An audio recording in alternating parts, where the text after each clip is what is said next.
다 같이 자리에서 일어나셔서 묵도하심으로 5월 넷째 주 주일 3부 예배를 하나님께 올려드리겠습니다.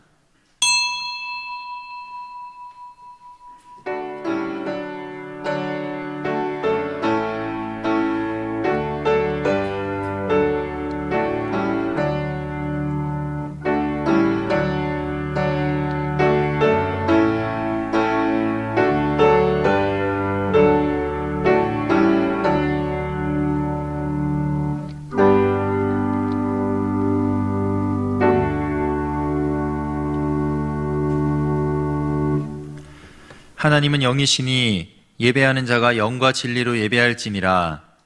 사랑의 하나님, 죄로 죽은 인생에 하나님의 새 일을 행하심으로 생명의 소망을 품게 하심에 감사드립니다. 이 시간 하나님의 거룩을 힘입어 나아가오니 우리의 예배를 기뻐 받아 주옵소서.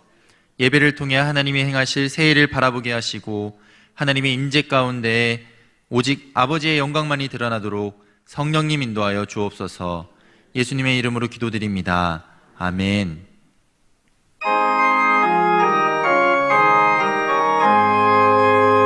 만복의 근원 하나님, 온 백성 찬송 드리고 천사여 찬송하세.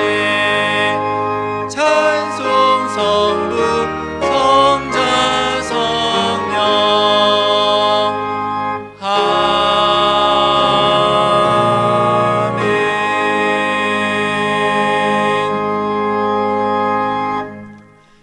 성시교독 54번 시편 126편입니다. 여호와께서 시온의 포로를 돌려보내실 때에 우리는 꿈꾸는 것 같았도다.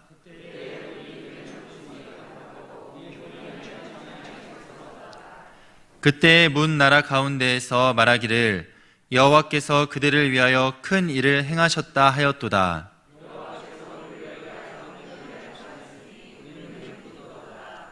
여호와여, 우리의 포로를 남방 시내들 같이 돌려보내소서.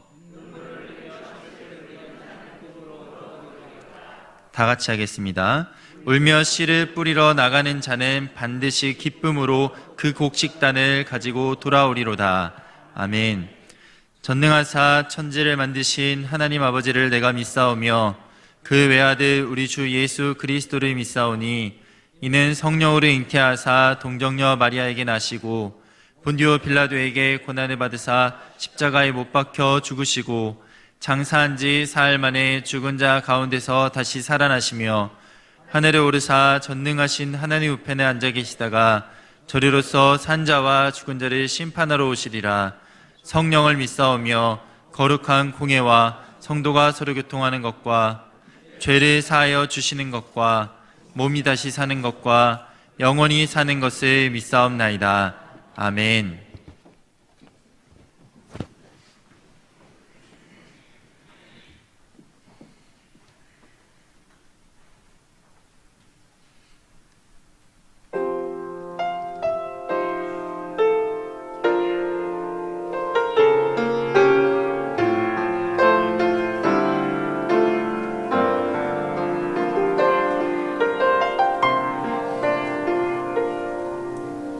주님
아멘.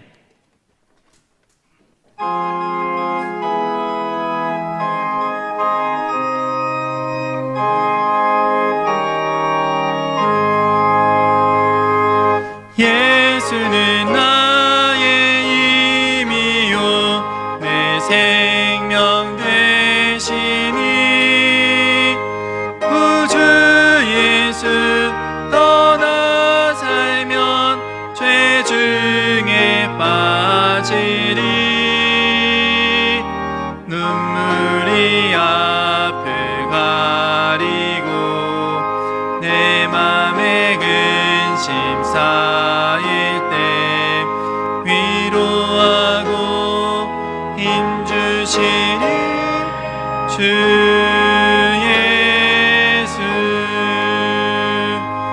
예수는 나의 힘이요 내 친구 되시니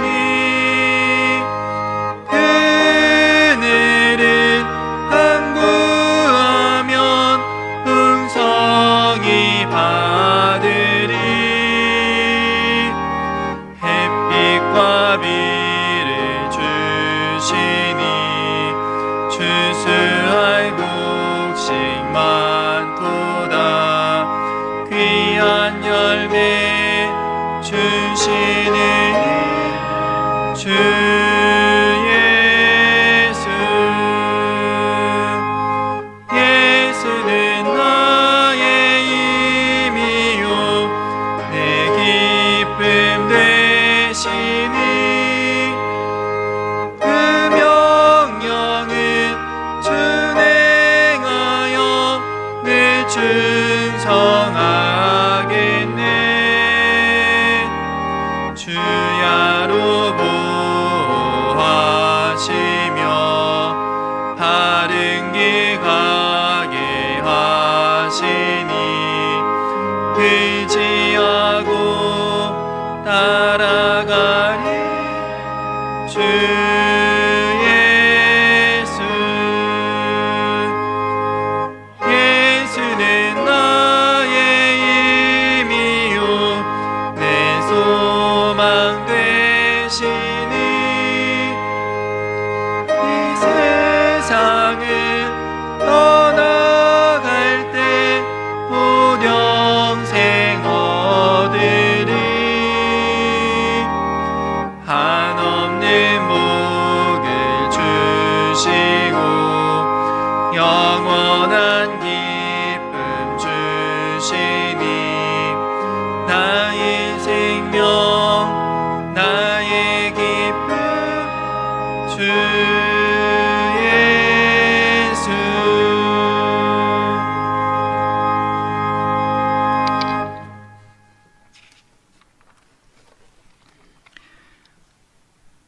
길이요 진리요 생명이요 부활의 산 소망이 되시며 세상의 역사를 주관하시는 아버지 하나님 감사함을 드리옵나이다.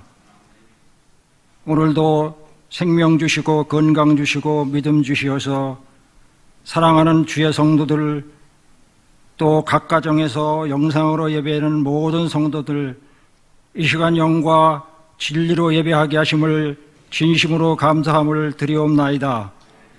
지나가는 한 주간도 주님께서 코로나 바이러스로부터 우리를 강건케 하여 주시옵시고, 또 우리 가정을 지켜주시고 교회를 지켜주시고 이 민족을 지켜주심을 진심으로 감사함을 드리옵나이다.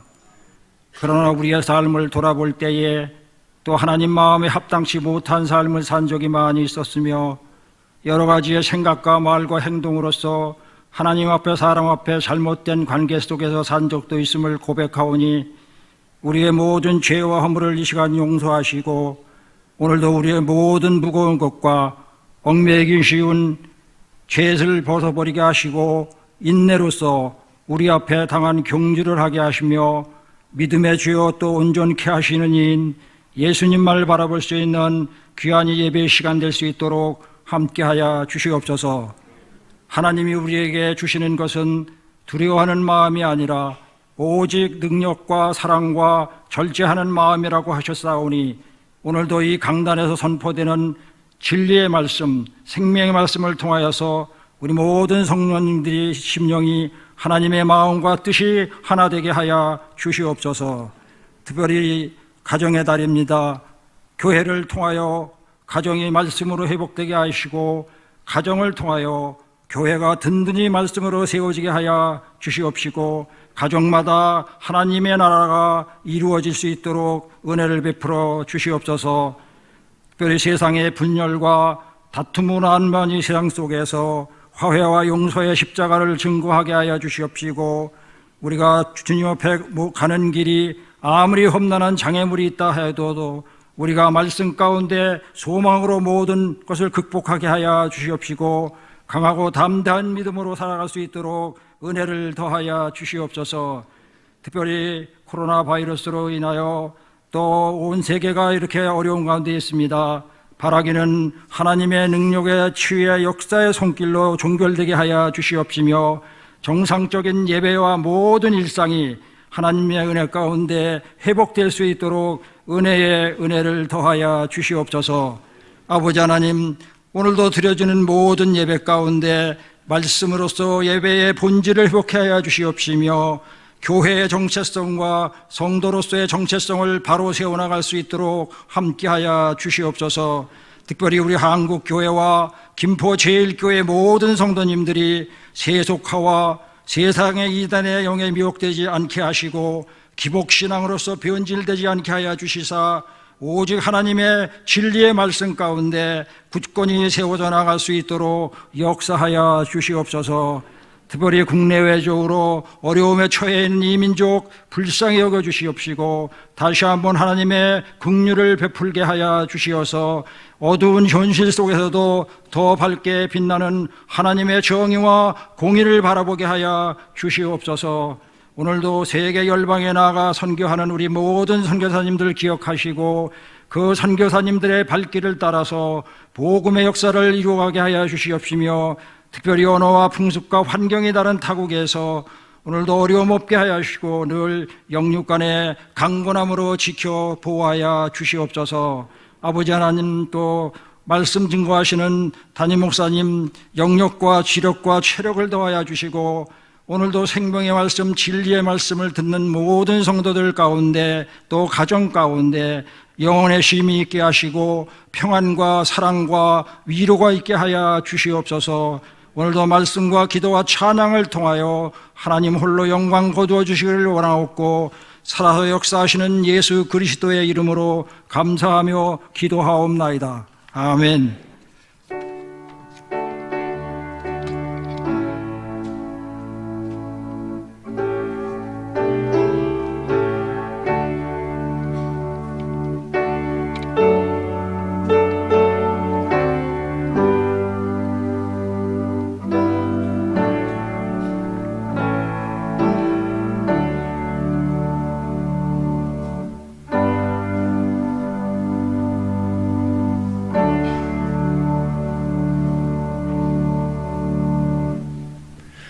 이 시간 우리에게 주신 하나님의 말씀은 사도행전 21장 15절에서 17절까지 말씀입니다.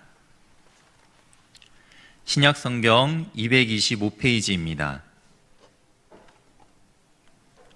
사도행전 21장 15절에서 17절까지 말씀 제가 봉독해 드리겠습니다. 이 여러 날 후에 여장을 꾸려 예루살렘으로 올라갈새 가이사랴에 몇 제자가 함께 가며 한 오랜 제자 구브로 사람 니손을 데리고 가니 이는 우리가 그의 집에 머물려 함이라.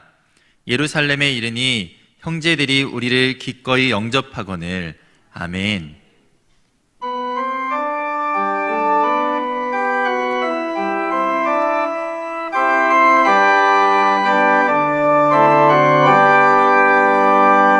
여기에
교회 소식을 전해드립니다. 순서지 뒷면을 참고해 주시기 바랍니다.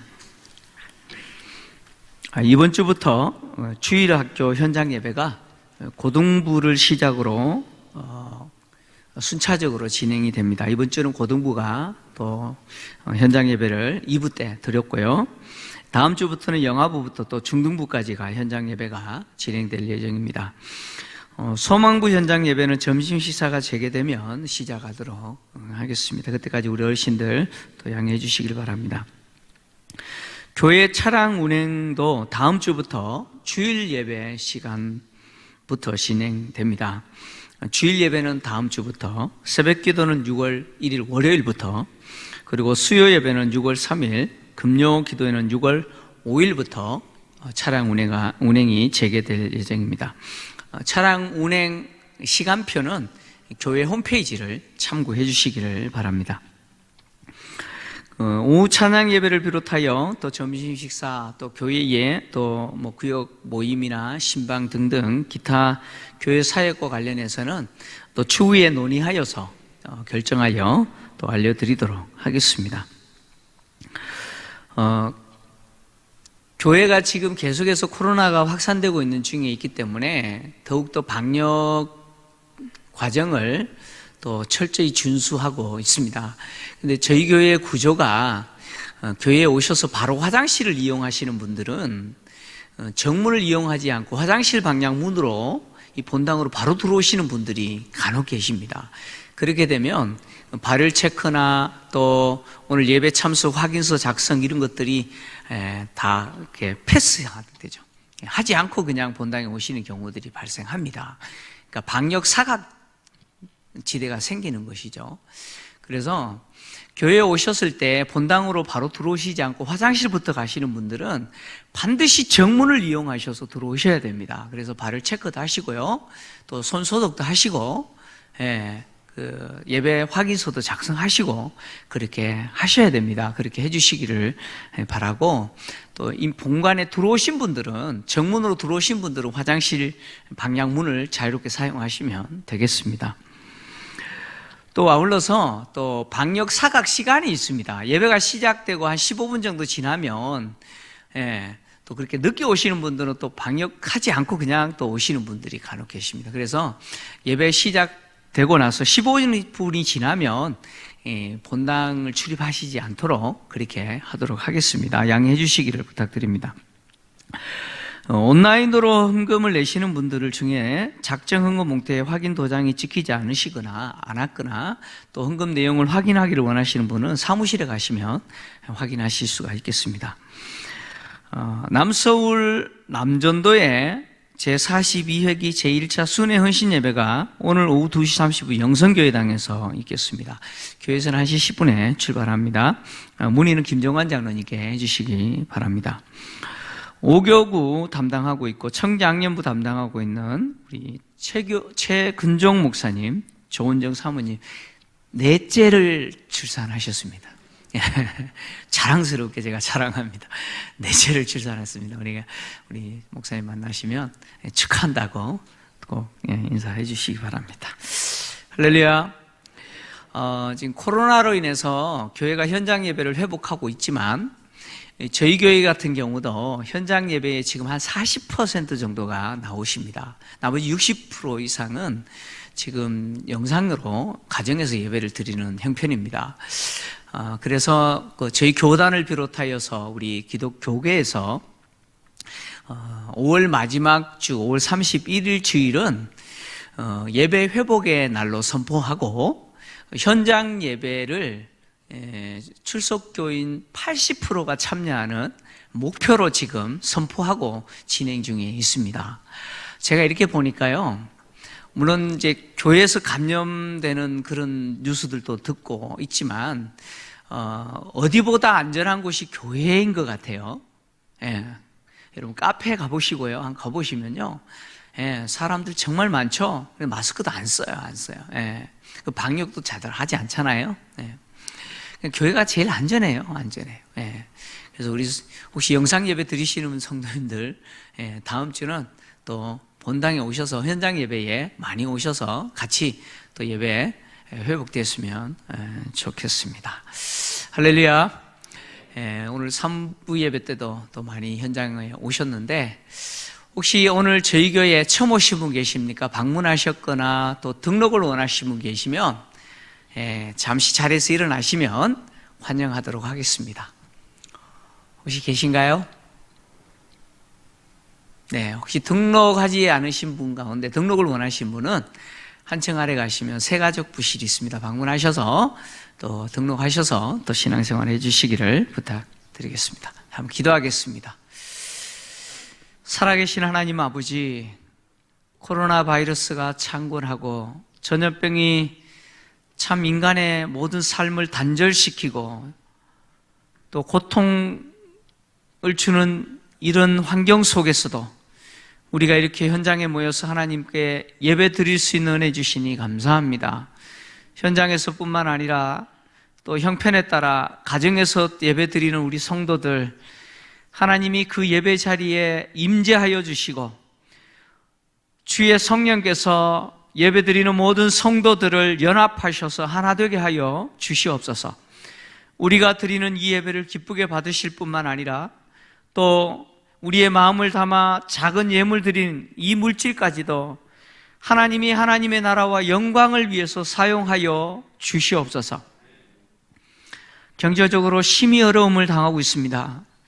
우리 성도들도 어려움을 당하고 있는데 성도들의 가정, 직장, 또 가게와 기업들, 하나님이 은혜를 베풀어 주셔서 일용할 양식을 공급하시는 도구로 사용하여 주시옵소서. 우리가 코로나로 인해서 어려움을 당하고 잃어버린 것이 많지만 하나님은 반드시 채워주시고 반드시 우리가 상상할 수 없는 분량으로 갚아주실 줄 믿습니다.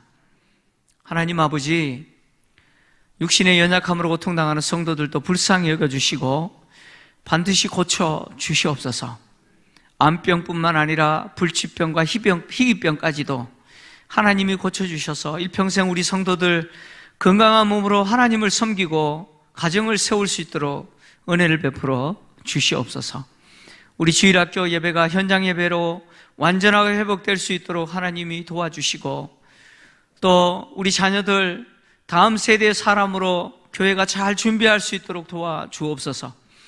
코로나가 계속해서 끈질기게 확산되고 있는데 주여 바이러스가 속히 사라지게 하시고 정상적인 일상적인 우리의 삶이 회복될 수 있도록 은혜를 베풀어 주옵소서.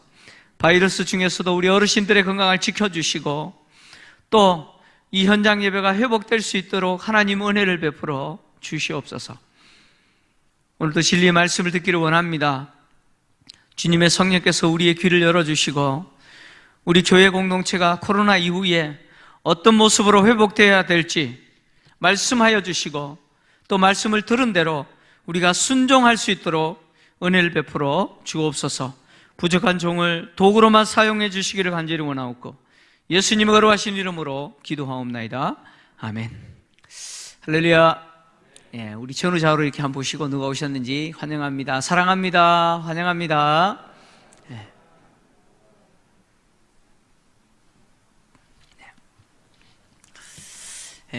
코로나19 바이러스가 참 질겨요, 그죠?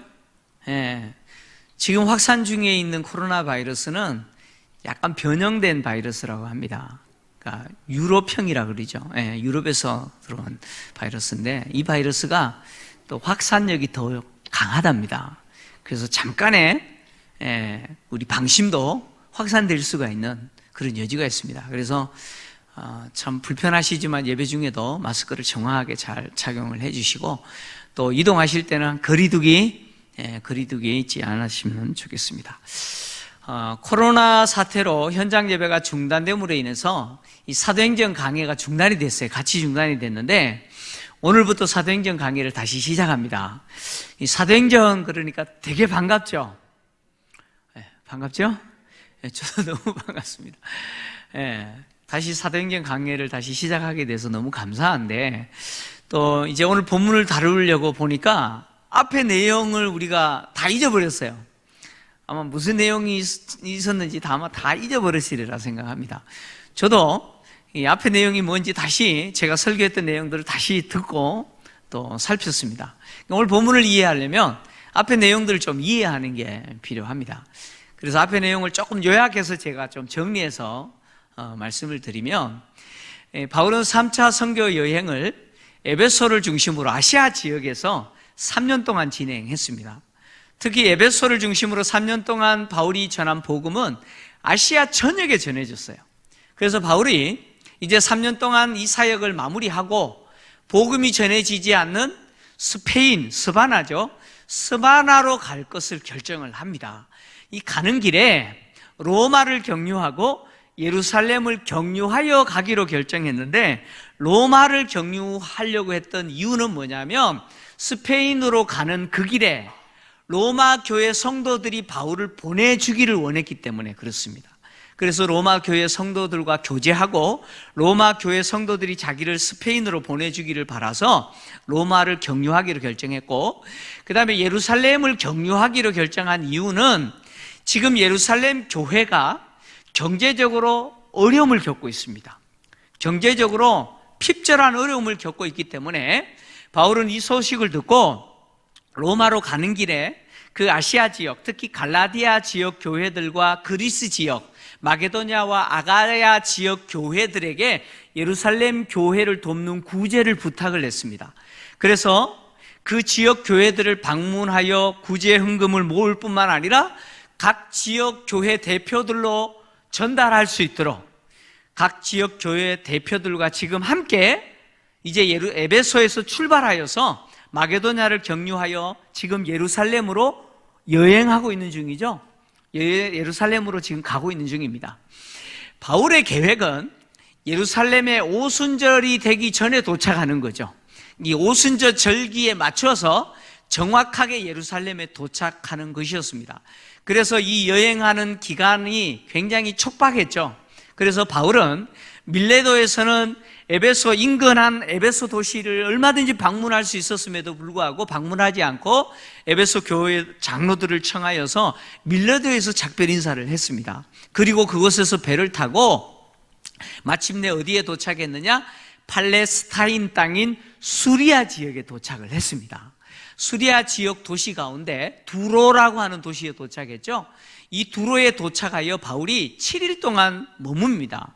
7일을 체류하면서 두로 교회 성도들과 교제를 해요.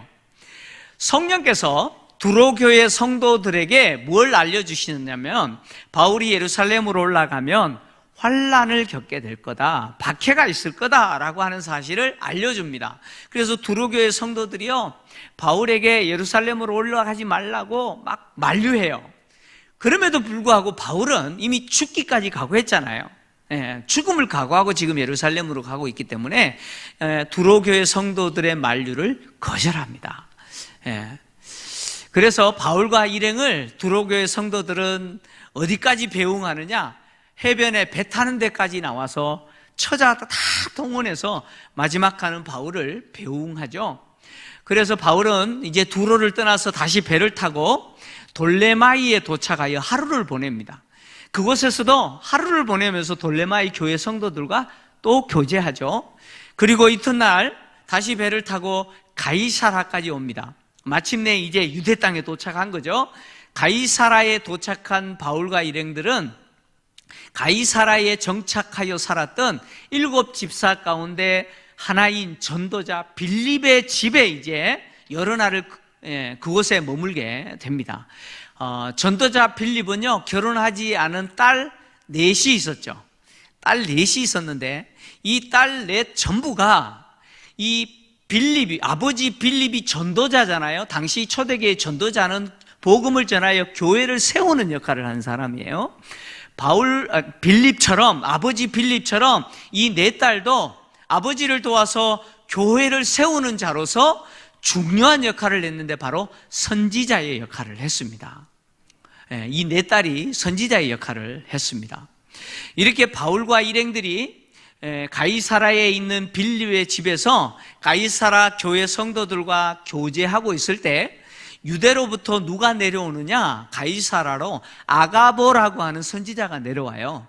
이 아가보가 내려와서 바울의 띠를 가지고 자기 수족을 결박하면서 무엇을 예언하냐면 이 띠 임자가 주인이 이제 예루살렘으로 가게 되면 이렇게 결박당하여 이방인에게 넘겨질 것이다, 이렇게 예언해요. 그러니까 바울이 예루살렘으로 올라가면 반드시 체포당하여 결박당하게 되고 그리고 이방인들에게 넘겨지게 되는 고난을 겪게 될 거다, 즉 박해를 받게 될 거다, 이렇게 예언을 낸 거예요.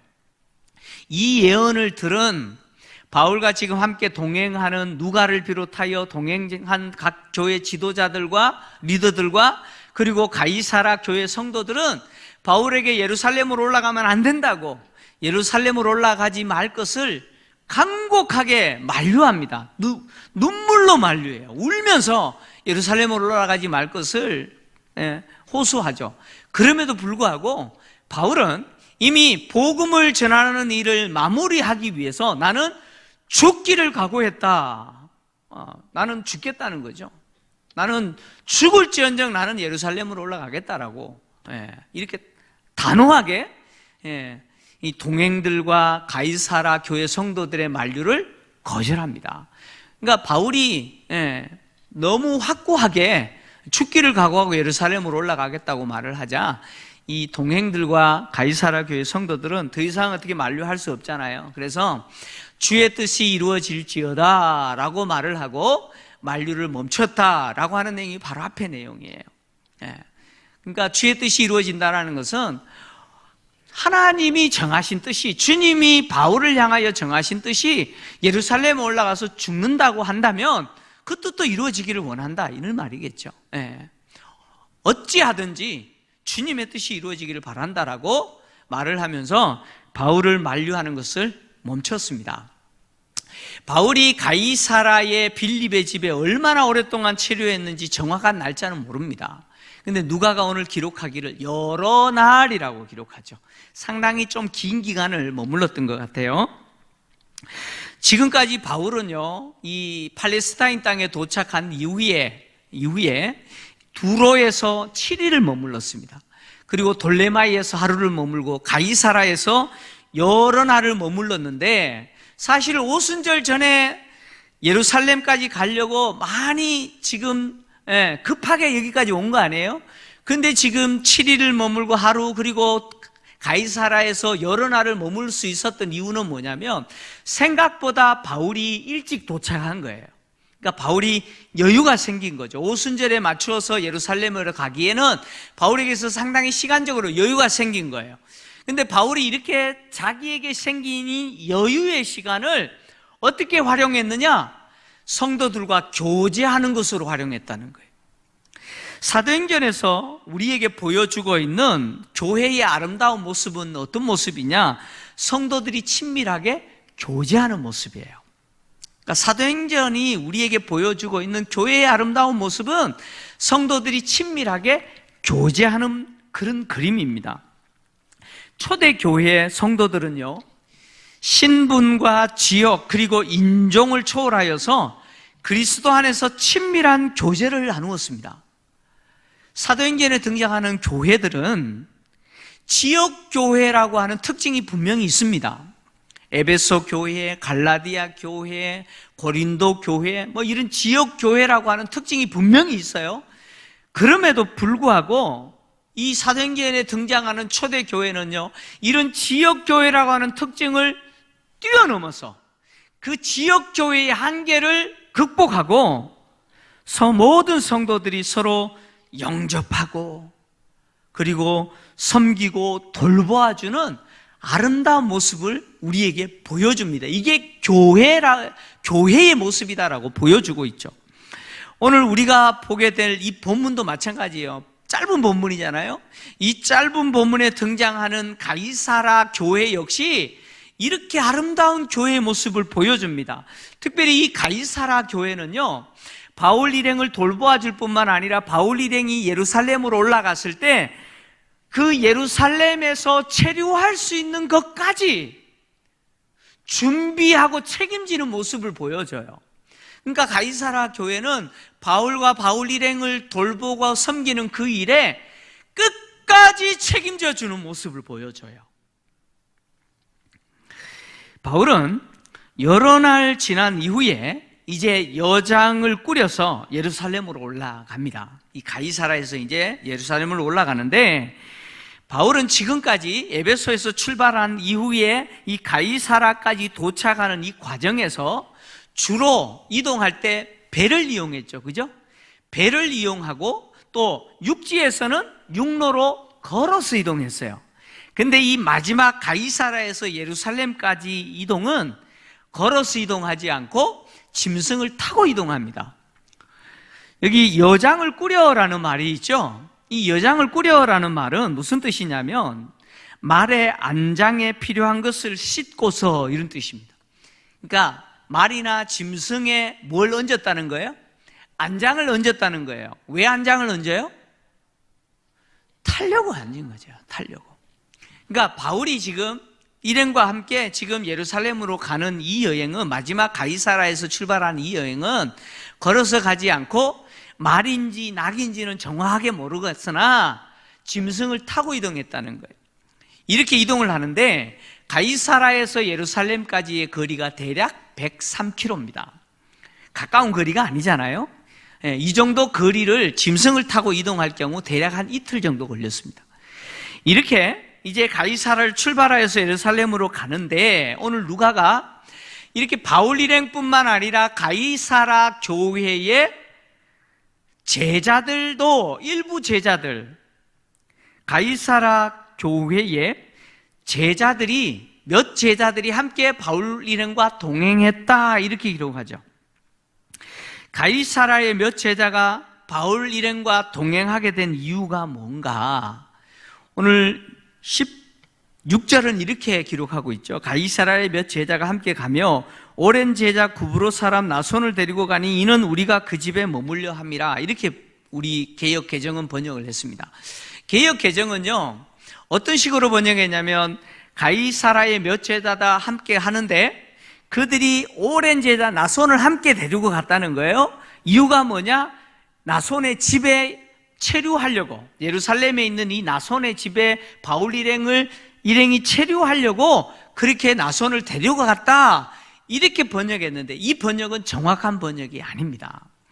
대부분의 영어 성경을 보시면 영어 성경은 그렇게 번역하지 않습니다. 원문에 가깝게 번역했는데 영어 성경의 번역을 보시면 어떻게 번역했냐면, 가이사라의 몇 제자들이 동행하게 된 이유가 뭐냐면 예루살렘에 있는 나손의 집에 바울 일행을 머물게 하기 위해서, 바울 일행을 나손의 집까지 안내하기 위해서, 데려다 주기 위해서 그들이 동행했다, 이렇게 번역을 했어요. 원문에 더 가깝게 번역했어요. 그래서 쉬운 성경이라고 하는 성경이 있어요. 또 현대인의 성경이라는 성경이 있습니다. 우리가 성경을 해석을 할 때 우리 개역 개정이나 개역 성경만 보지 마시고 영어 번역이나 다른 번역 성경을 읽어보면 좀 의미가 더 와닿는 경우가 많아요. 그래서 현대인의 성경, 또 쉬운 성경은 어떻게 번역했냐면 이렇게 기록했어요. 16절을 이렇게 기록했어요. 가이사라의 몇몇 신자들이 우리와 동행하여 우리가 머물 나손의 집으로 우리를 데려다 주었다. 나손은 키프로스 사람으로 일찍부터 믿는 신자였다. 대부분의 영어성은 이런 식으로 번역했습니다.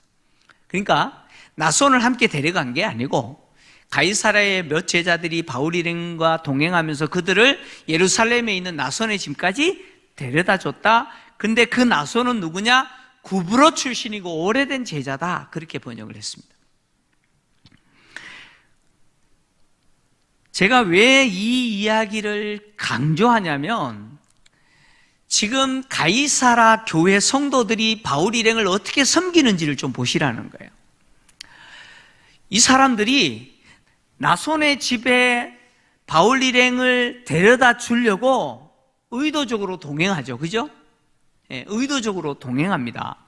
에페프 브루스라고 하는 학자는요, 이 본문을 주의하면서 뭐라고까지 이야기하냐면, 이 가이사라 교회는 바울 일행들을 나손의 집까지 데려다 주기 위해서 바울이 출발할 때 동행했을 뿐만 아니라 이미 먼저 제자들을 보내서 나손의 집이 바울 일행을 영접할 수 있도록 준비시켰다, 이렇게 주의합니다. 왜냐하면 바울 일행이 적은 숫자가 아니에요.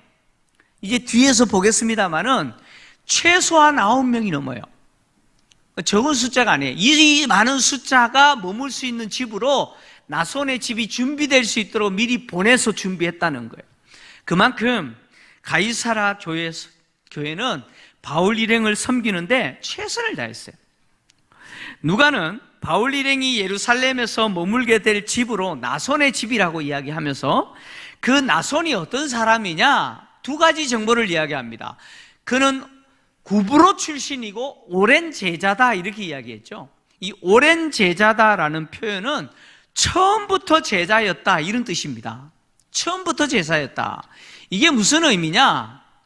어떤 학자는 이 나손이 스데반이 순교할 때 예수 믿은 제자다, 이렇게 말하는 학자가 있고, 또 바울이 아니고 베드로가 가이사라에서 고넬료에게 복음을 전하고 그 가정을 세례 준 적이 있잖아요. 그리고 나서 예루살렘으로 베드로가 돌아왔을 때 베드로를 통해서 복음을 듣고 그때 예수 믿었던 제자다라고 말하는 학자도 있습니다. 근데 대부분의 학자는 이 나손은 오순절 성령 사건 전에 마가의 다락방에 모여서 열심히 기도했던 120명의 제자 가운데 한 명이었다라고 말하기도 하고, 또 최소한 이 나손은 오순절 성령 사건 때 바로 교회가 태어났을 때 그때 복음을 듣고 예수 믿었던 제자다라고 하는 것에 많은 학자들이 동의를 합니다. 그러니까 무슨 이야기냐면 이 나손이 오랜 제자라는 이 말은 나손이 오순절 성령 사건으로 인해서 교회가 태어날 때부터 누구였다는 거예요? 예수 믿은 제자였다, 그런 이야기입니다. 왜 누가가 나손을 설명할 때 오랜 제자다라고 표현했느냐? 그 이유가 있습니다. 누가복음을 누가 기록했죠? 사도행전을 누가 기록했습니까? 네. 제가 답을 다 이야기했잖아요, 그죠? 네. 누가가 기록했습니다. 누가가 기록했습니다. 누가는요, 누가복음을 기록할 때도 마찬가지고 사도행전을 기록할 때도 마찬가지고 이 내용을 본인이 직접 목격한 것도 있지만, 사도행전 같은 경우는 본인이 직접 바울과 함께 동행하면서 목격한 것도 있지만 많은 부분은 본인이 직접 목격한 게 아니에요. 이미 그 사건을 목격하고 그 자리에 있었던 사도들이나 아는 증인들의 이야기를 통해서, 그들의 증언이나 그들이 기록한 자료를 통해서 기록한 거예요. 그러니까 사도행전에 있었던 많은 내용들은, 그러니까 누가가 직접 경험하지 않는 내용들은 그런 자료들을 참고해서 기록한 거 아니에요? 그러니까 이런 자료들을 참고할 때 역할을 했던 사람들이 누구냐? 그 현장에 있었던 사람들이에요. 그러니까 나손 같은 사람은 오랜 제자라는 이야기는 뭐냐면, 누가가 알지 못했던 오래전에 있었던 교회가 태어나서 있었던 많은 일들 가운데 나손이 많은 이야기들을 해줬다는 것이죠. 특히 램지라고 하는 신학자는 뭐라고 이야기하냐면, 베드로가 요빠에서 죽은 제자, 여제자를 살린 사건이 있죠. 도루가라고 하는 여제자, 애니아라고 하는 제자 아시죠? 네. 죽었던 그 도루가라는 여제자를 베드로가 살린 그 이야기는 사실 누가가 그 현장에서 본 거 아니잖아요. 근데 사도행전에 기록할 수 있었던 이유는 뭐냐면 바로 이 나손이 그것을 경험했고 그것을 잘 알았던 나손이 그 이야기를 누가에게 전달해 줬다라고 이야기를 합니다. 충분히 그럴 수 있잖아요.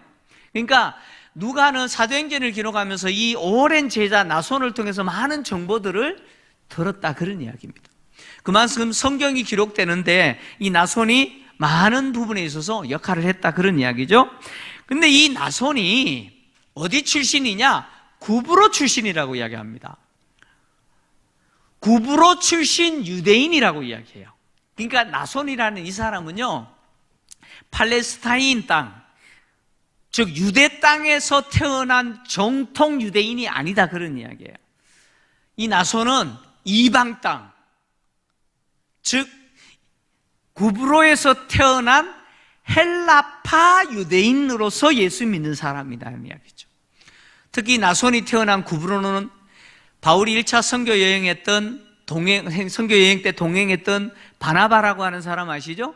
바나바가 어디 출신이에요? 바로 이 구브로 출신이죠. 바나바와 같은 고향 출신이 바로 나손입니다.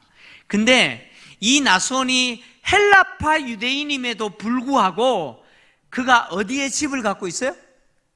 예루살렘에 집을 갖고 있다는 거예요. 예루살렘에 집을 갖고 있을 뿐만 아니라 지금 바울 일행이 적은 수가 아니에요. 많은 숫자죠. 그 바울 일행이 머물 수 있을 만큼 큰 집을 가지고 있다는 거예요. 공간이 작은 집이 아니잖아요. 큰 집을 갖고 있을 뿐만 아니라 그는 바울 일행이 예루살렘에서 이 오순절을 맞이하여 체류하는 그 기간 동안 모든 필요를 공급하고 돌봐줄 수 있을 만큼 물질적으로, 경제적으로 부유한 사람이었다, 이런 이야기입니다. 그러니까 헬라파 유대인임에도 불구하고 예루살렘에 큰 집을 가지고 있는 부자였다는 거죠. 이렇게 이야기하면 좀 여러분들이 좀 이해하기 쉬울 것 같아요. 저 충청도 어디 시골에 사는 분이 서울 강남에 68평짜리 아파트를 갖고 있다, 그런 이야기죠. 별로 놀라지도 않아요. 그런 거 갖고 그런 정도의 부자라는 거죠. 예수님이요, 한 부자 청년이 예수님께 와서 이렇게 물었죠. 스승이 어떻게 하여 영생 얻습니까? 물었더니 예수님이 이런 이야기 저런 이야기 하시면서 마지막에 내린 결론이 이거였죠. 네가 갖고 있는 재물 다 팔아 가난한 자에게 나눠주고 너는 나를 따르라. 그러면 복이 있으리라, 영생 얻는다, 그렇게 이야기했잖아요. 근데 그 청년이 너무 부자인 거로 재물 때문에 어떻게 했어요? 재물 때문에 근심하고 돌아가 버렸죠. 가진 재물 때문에 예수 따르는 거 실패했어요. 그 모습을 보면서 예수님이 정말 끔찍한 이야기를 하셨잖아요. 충격적인 말씀을 하셨는데 그 말씀이 부자가 천국 들어가는 것이 낙타가 어디 들어가는 것보다 어렵다고요? 낙타가 바늘귀로 들어가는 것보다 어렵다. 거의 부자가 천국 가는 거 불가능하다. 왜? 이 부자가 부자 될 수 있었던 것은 돈 했기 때문에 부자 된 거 아니에요? 그의 인생에 있어서 돈이 전부였어요. 재물이 전부였어요. 그런 부자가 예수님 믿는 것 때문에 그 재물을 내려놓는다? 쉽지 않다는 거죠. 자기가 그렇게 모았던 재물을 주님 위해서 쓴다? 주님 위해서 기꺼이 버린다? 그 불가능하다는 거죠. 근데 지금 오늘 나손이라는 이 사람을 한번 보세요. 이 사람은요, 그야말로 헬라파 유대인임에도 불구하고 예루살렘에 큰 집을 마련할 정도로 부유한 사람이에요. 부자였어요. 바울 일행을 능히 돌보고 섬길 수 있을 만큼 부유한 자였습니다. 그럼에도 불구하고 그는 자신의 그 부를 자기를 위해서 쓰는 것이 아니라 누구를 위해서? 주님을 위해서 기꺼이 드릴 수 있는 사람이었죠. 기꺼이 드리는 사람이었어요. 예수님이 뭐라고 말씀하셨냐면, 예수님이 보낸 제자들, 즉 복음 사역을 위해서 헌신하는 자들을 영접하는 사람은 그 사람을 영접했지만 나를 영접하는 것이다. 예수님을 영접하는 것이라고 말씀하셨어요. 마태복음 10장 40절 좀 같이 읽겠습니다. 같이 읽습니다. 시작. 너희를 영접하는 자는 나를 영접하는 것이요, 나를 영접하는 자는 나를 보내신 이를 영접하는 것이니라. 아멘. 예수님이 제자들을 복음 전하도록 보내시면서 하신 말씀이에요. 어느 성, 어느 도시를 가든지 너희를 영접하는 자는 너희를 영접하는 것이 아니라 나를 영접하는 거다. 그리고 나를 영접하는 것은 나를 보내신 아버지 하나님을 영접하는 것이다 라고 말씀하셨습니다. 뿐만 아니라 예수님은 복음을 전하는 사역자들을 영접하고 그들을 돌보아주고 섬기는 자들에게 복을 주신다고 약속하셨는데 그 복이 뭐냐? 그렇게 영접하는 가정에 평안을 주시겠다고 약속을 하셨어요. 마태복음 10장 11절에서 13절 또 같이 읽겠습니다. 시작. 어떤 성이나 마을에 들어가든지 그 중에 합당한 자를 찾아내어 너희가 떠나기까지 거기서 머물라. 또 그 집에 들어가면서 평안하기를 빌라. 그 집이 이에 합당하면 너희 빈 평안이 거기 임할 것이요 만일 합당하지 아니하면 그 평안이 너희에게 돌아올 것이니라. 아멘. 이게 무슨 이야기예요? 나를 영접하는 그 집에 들어갈 때 제자들이 평안을 빌 거라는 거죠. 나를 영접하는 그 가정이 얼마나 귀해요. 그죠? 얼마나 고맙고 감사해요. 그럼 그 가정을 위해서 평안을 빌 때 그 가정이 합당하면 그 평안이 그 가정에 임할 거라는 거죠. 그 가정이 기쁨으로 제자들을 영접하고 기쁨으로 제자들을 돌보고 섬겨주면 주님은 그 가정에 반드시 평안이 임할 거다라고 약속하셨다는 거죠. 가이사라 교회 성도들이 바울과 일행을 돌보고 두로 교회 성도들이 일주일 동안 바울과 일행들을 영접하고 돌보고 돌레마이 교회 성도들이 하루 동안 바울과 일행들을 영접하고 돌보는 것은 사실 바울과 일행을 영접한 것이지만 누구를 영접하는 거예요? 주님을 영접하시는 거죠. 주님을 영접하듯이 그들을 영접하고 그들을 돌보고 섬겼다, 그런 이야기죠. 특히 가이사라 교회는요, 이렇게 바울 일행을 섬기는데 끝까지 책임져줘요. 그래서 바울 일행이 예루살렘으로 갔을 때 예루살렘에 체류할 수 있도록 집을 준비하고 또 예루살렘에서 바울이 머물 수 있도록 모든 환경을 뭐예요? 다 살펴서, 그 환경을 살펴서 준비하는 모습을 보여줘요.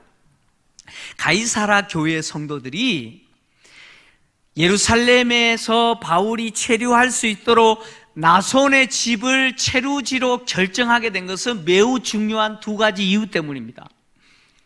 두 가지 이유 때문이에요.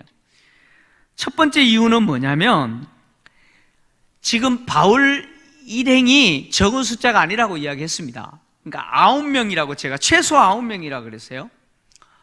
여러분, 손님이 갑자기 9명 들이닥쳐요. 그럼 어때요? 뭐 9명 정도야 그냥 냉장고 열고 뚝딱뚝딱 하면 그냥 음식 나오고 다 되죠, 그죠? 남자라서 모르는 소리 하는 거죠, 그죠? 예. 여러분, 9명, 최소 9명은요 적은 숫자 아니에요. 그 사람들 섬기는 게 쉽지가 않죠. 그리고 9명이 머물러야 되면 작은 집은 아예 안 돼요, 그죠? 굉장히 넓은 집을 소유해야 돼요. 그리고 또 그 집 주인이 이 바울 일행이 예루살렘에 그 오순절 기간 동안 머물 거 아니에요? 그 머물러 있는 동안 필요를 공급해주는 섬김을 섬겨야 돼요. 그러려면 충분히 경제적으로 뭐예요? 부유해야 됩니다. 부유해야 돼요. 그러니까 이 나손의 집은 그런 측면에서 바울 일행이 머물 수 있는 이상적인 조건을 갖고 있죠. 또 더해서 지금 바울 일행이 예루살렘으로 올라가고 있는 이 기간은 오순절 기간이죠. 명절이잖아요. 명절에 예루살렘에 얼마나 많은 사람이 모이느냐? 요아킴 예레미야스라고 하는 학자에 의하면, 이분이 정말 대단한 분이에요. 자, 이분에 의하면 당시 명절이 되면 예루살렘을 방문하는 방문객이 무려 12만 5천 명이라고 합니다. 그리고 예루살렘에서 살고 있는 주민의 숫자가 5만 5천 명 정도 된다고 합니다. 그러니까 주민 5만 5천 명과 방문객 12만 5천 명, 전부 몇 명이에요, 그러면? 이 명절 기간에 예루살렘에 있는 인구만 18만 명 정도 됩니다. 그러면 이 18만 명의 인구가 예루살렘에 체류하려면 방이 있어야 되잖아요. 그러면 이 기간에 예루살렘에서 방을 넣는 것은 하늘의 별 따기처럼 어려워요. 바울 일행이 아무런 도움도 없이 예루살렘에 올라가서 이 넓고 그리고 충분히 자기들을 섬겨줄 수 있는 방을 구한다? 여러분, 쉽겠습니까? 불가능합니다. 어렵습니다.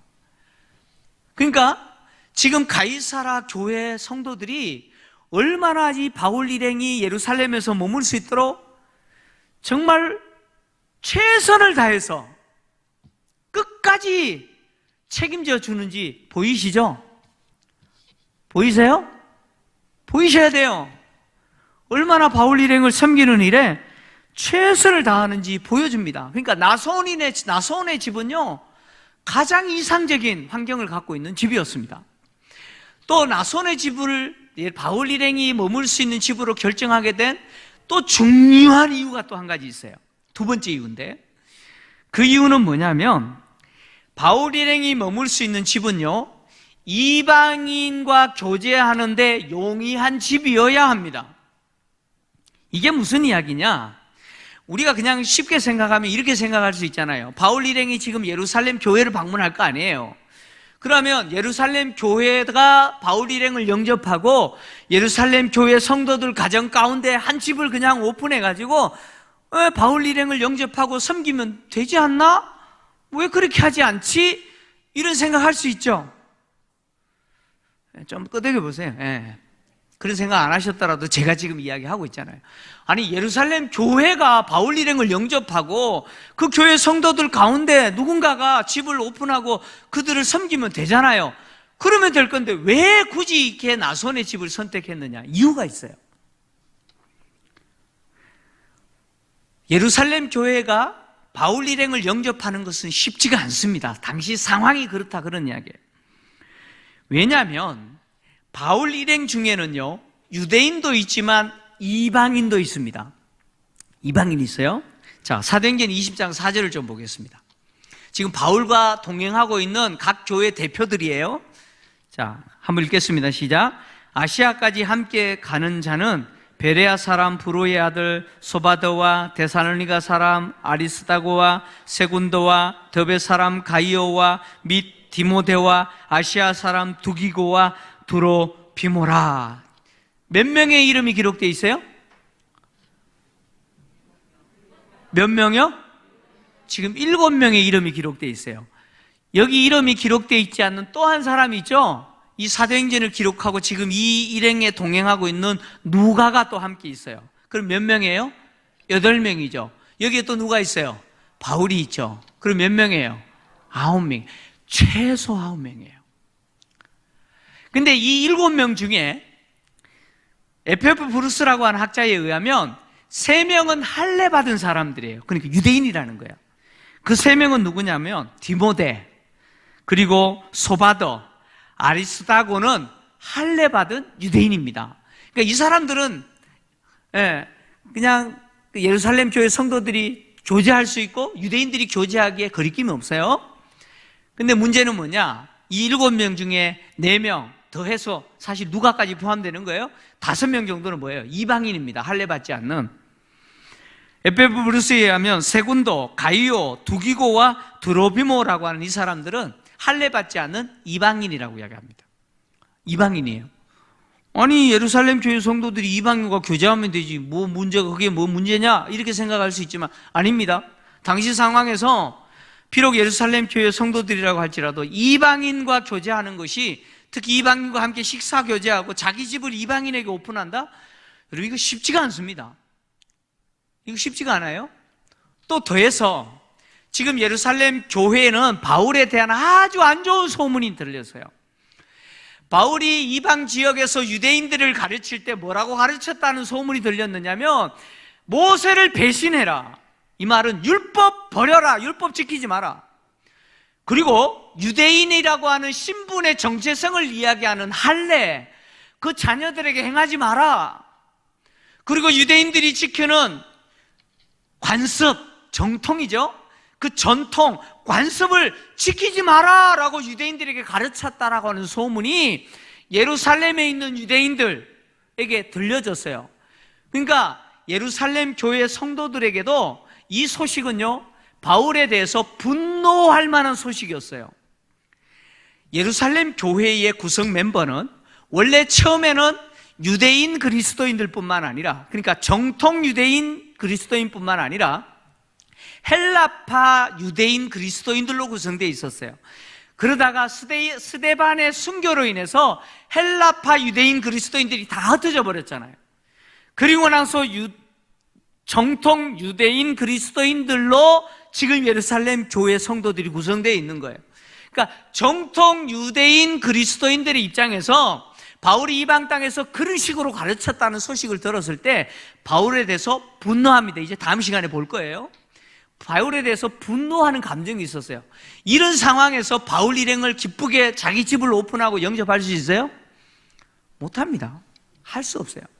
그러니까 가이사라 교회가 얼마나 바울 일행을 세심하게 살피고 그들의 환경을, 예루살렘에서 체류할 수 있는 환경을 배려했는지 보여줘요. 나손이라는 사람은 헬라파 유대인 그리스도인이에요. 나손은요, 이방인과 교제하는 게 거리낌이 없어요. 원래 이방 땅에서 태어나고 자랐잖아요. 그래서 이방인과 교제하기에 용이한 사람이 바로 나손이었습니다. 이런 배경까지 다 참고해서 지금 가이사라 교회 성도들이 바울 일행을 나손의 집으로 이끈 것이죠. 지금 바울은요, 예루살렘에 도착했는데, 바울 일행이 예루살렘에 도착했는데, 오늘 본문을 보시면 형제들이 기꺼이 영접했다 이렇게 기록하고 있잖아요. 여기 형제들이라는 말은 예루살렘 교회 성도들 이야기하는 것이 아니고 예루살렘에 살고 있는 나손과 그 집 성도들을 이야기합니다. 그 집 식구들을 이야기해요. 그들이 바울 일행을 기꺼이 영접했대요. 이 기꺼이 영접했다는 말은 무슨 말이냐면, 바울 일행이 예루살렘에 체류하는 동안 그 집에 머물면서 그들의 모든 필요들을 공급하고 섬기는 일을 기쁘게 받아들였다, 그런 이야기예요. 그러니까 나손과 그 가족 식구들이 그렇게 받아들였다, 그런 이야기예요. 바울이 지금까지 예루살렘에 왔는데, 이제 마침내 드디어 예루살렘에 도착했는데, 바울이 예루살렘까지 오게 된 모든 배경은 성령의 매임이었죠. 바울은 내가 지금 성령에 매여 예루살렘으로 간다고 에베소 장로들에게 이야기했잖아요. 바울은 성령에 매여서 성령의 이끌리심을 받고 지금 예루살렘까지 온 거예요. 근데 바울이 성령에 이끌려서 예루살렘까지 오는 동안 성령은 바울 일행들을 영접하고 돌보고 섬길 교회들과 제자들을 어떻게 하셨어요? 준비하셨다는 거죠. 그래서 두로교회도 돌레마이도 가이사라 교회도 마찬가지로 바울을 영접하고 섬길 수 있었던 것은 누가 일하셨어요? 성령이 일하셨기 때문이라는 거예요. 그러니까 예루살렘에 있는 나손의 집도 마찬가지고 나손이라는 사람도 마찬가지죠. 결국 성령은 교회들을, 바울과 일행들을 영접하고 섬길 수 있도록 준비하셨다는 거예요. 특히 나손이라는 사람은 부유한 부자였지만 그는 자신의 재물을 자기를 위해서 쓰는 것이 아니고 기꺼이 자기의 소유로 예수님을 섬겼던 그 여인들처럼 주님을 위해서 기꺼이 드리는 자, 자기의 재물을 가지고 주님을 섬기는, 바로 하나님을 기쁘시게 하는 성령의 사람이 누구였다는 거예요? 나손이라는 사람이었다는 겁니다. 오늘날 우리가 살고 있는 이 시대를 이끌어서 4차 산업혁명의 시대라고 말합니다. 과학적으로 또 의학적으로 기술적으로 보면 우리는 4차 혁명의 시대를 살아갑니다. 근데 관계적으로 보면, 사회적 관계적으로 보면 우리가 살고 있는 이 시대는요, 점점 더 개인주의화되고 있습니다. 개인주의가 더 심화되고 있어요. 여러분 한번 보세요. 대화가 단절되잖아요. 대화가 사라졌어요. 전부 뭐만 쳐다봐요? 카페 갔는데 대화하지 않고 뭐 쳐다봐요? 핸드폰 쳐다보고 있어요. 우리 사회는 점점 개인주의가 심화되고 있습니다. 개인주의가 심화되다 보니까 사람들이 외롭죠. 이 외로움을 해소하기 위해서 더욱더 활발하게 움직이는 게 뭐예요? 동호회죠. 그죠? 여러분 동호회 모임 아시죠? 네, 얼마나 동호회 숫자들이 많은지요? 진짜 동호회 많습니다. 근데 동호회라고 하는 것은 여러분 가보시면 알겠지만 코드가 맞아야 돼요. 맞죠? 이 코드 안 맞으면요, 그 낄 수도 없어요. 코드가 맞아야 돼요. 그러니까 정상적인 모임이 아니에요. 예? 나의 외로움을 씻어주는 것처럼 보이지만 실제로 내 내면의 깊은 상처나 아픔까지 건드려주지 못해요. 치료해주는 공동체가 아니에요. 내 내면의 깊은 아픔과 상처까지도 보듬어주고 치유해줄 수 있는 그런 공동체가 바로 하나님이 이 땅에 세운 교회 공동체예요. 근데 이 세상의 개인주의적 경향들이 교회 안에까지 들어와서 성도들이 신앙생활을 이제는 어떤 식으로 하냐면 개인주의적 경향으로 해요. 그래서 다른 사람과 사귀는 것을 별로 좋아하지 않아요. 나를 알아주는 것도 싫어하고요. 그냥 혼자 조용하게 예배드리고 혼자 그냥 가고 혼자 신앙생활하는 것을 즐거워하는 그런 개인주의적 성향으로 신앙생활도 자꾸 흘러갑니다. 근데 이런 모습은 교회의 모습이 아니에요.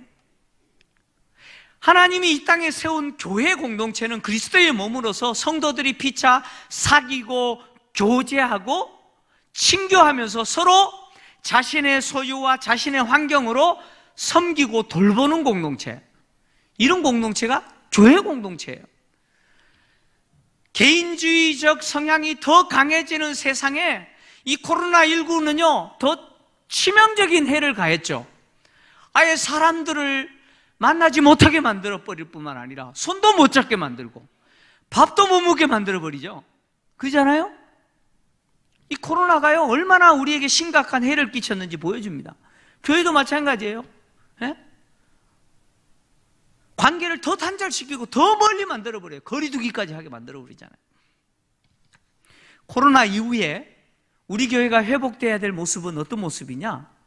바로 성도들이 서로 사귀고 교제하고 그리고 자신의 환경을 갖고 다른 성도들을 기꺼이 섬기는 그런 아름다운 교회 공동체의 모습, 이 모습이 회복되어야 합니다. 할렐루야. 그래서요 소그룹에 들어가셔서 구역 모임에 들어가셔서 나 혼자만 신앙생활 하지 마시고 다른 성도들이 어떻게 신앙생활을 하는지 관심도 가지시고 또 나도 오픈하시고 그래서 내 속에 있는 깊은 이야기들도 나누시면서 피차 뭐예요? 교제하고 사귀셔야 돼요. 뿐만 아니라 요즘은 우리 집을 오픈하는 거 막 어려워하잖아요. 내가 살고 있는 내 집도 오픈하여서 성도들이 함께 친교를 나누고 교제하는 그런 장소가 되도록 기꺼이 오픈할 수도 있어야 돼요. 그런 공동체의 모습 돼야 돼요. 그래야 그 교회를 통해서 누가 일하세요? 하나님이 일하실 줄 믿습니다. 믿어요. 저는 코로나 이후 우리 교회가 그런 공동체, 그래서 세상에 동호회 모임 같은 그런 모임이 아니라 정말 생명을 나누는 생명 공동체, 하나님이 기뻐하시는, 하나님이 기꺼이 쓰시는 공동체, 우리 교회, 우리 김포제일교회 성도와 공동체 되기를 주의 이름으로 축원합니다. 하나님 아버지, 가이사라 교회가 바울 일행을 섬길 때 끝까지 책임지면서 필요들을 공급하고 돌보아주는 모습을 봅니다. 이것이 아름다운 교회 공동체의 모습입니다. 코로나19로 해서 우리가 만나지 못하고 손을 잡지 못하고 함께 식사하지 못하지만 이후에 우리 교회 공동체의 모습이 그리스도 안에서 서로 사귀고 나누고 우리 속에 깊은 이야기까지도 함께 나누면서 그리스도의 몸을 이루고 그래서 세상 속에 가장 아름다운 공동체의 모습을 보여주는 우리 교회가 되기를 간절히 원합니다. 나를 오픈할 뿐만 아니라 내가 살고 있는 환경조차도 성도들이 함께 친교하고 교제를 나누는 공간이 될 뿐만 아니라 내가 가지고 있는 것조차도 기꺼이 다른 성도들을 섬길 수 있는, 그렇게 헌신할 수 있는 그런 성도, 그런 공동체의 모습이 우리 김포제일교회의 모습이 되게 하여 주시옵소서. 예수님의 거룩하신 이름으로 기도합니다. 아멘. 다 같이 자리에서 일어나셔서 3절 찬양하고 마무리합니다.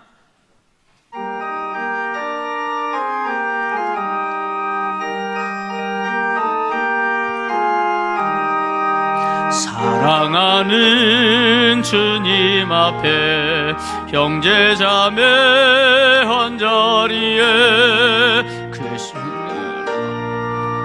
이룬 형제여 친구들이여 한 몸같이 친밀하고 마음으로 하나 되어 우리 주님 크신 뜻을 지성으로 준행하세. 지금은 우리 주 예수 그리스도의 은혜와 하나님의 사랑과 성령님의 교통 위로 충만하심이 그리스도 예수 안에서 한 몸 된, 그래서 친교와 교제와 나눔과 사귐과 섬김을 실천하기를 원하는 성도들과 흩어져 복음 전하는 선교사들과 복중의 생명까지 이제로부터 영원토록 함께 있을지어다. 아멘.